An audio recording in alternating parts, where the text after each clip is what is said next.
One thing I found over the course of time as I've gotten older is that if I want a friend, I have to be intentional about it. I have to proactively make effort to connect, have communication, and get to know that person. It's no different with God, is it?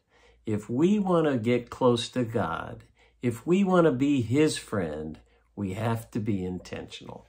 Let's talk about that in your Morning Cup of Inspiration. One of God's friends, it says in the Bible, was Moses. Moses was pretty intentional. Moses got to talk to God face to face.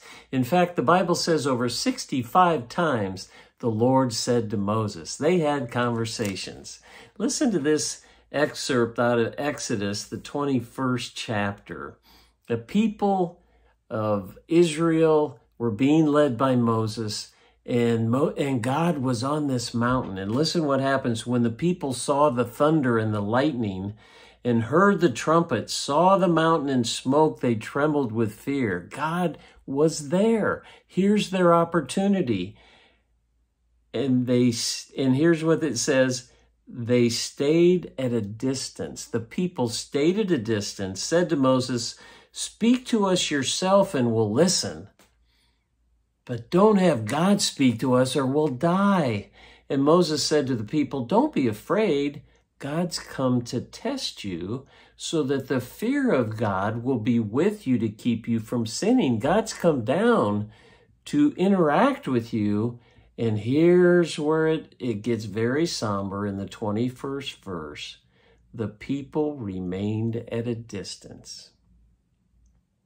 Is that you today?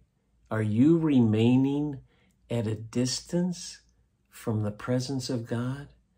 It says the people remained at a distance while Moses approached the thick darkness where God was. Moses walked into God's presence. He intentionally chose to. He did not stay at a distance. What is keeping you at a distance from God today? Stop and think about that. Do you feel like as a failure that you can't measure up to what God expects? That you couldn't truly be His friend? Well, it tells us in James, the 4th chapter, 8th verse, it says, "Come near to God and He will come near to you." You don't have to feel like you cannot draw close to Him or be His friend. He wants to do it. He's waiting for you to draw close to Him. Don't keep your distance. Run to Him today. God bless. Thanks for joining me for that Morning Cup of Inspiration, and we'll see you next time.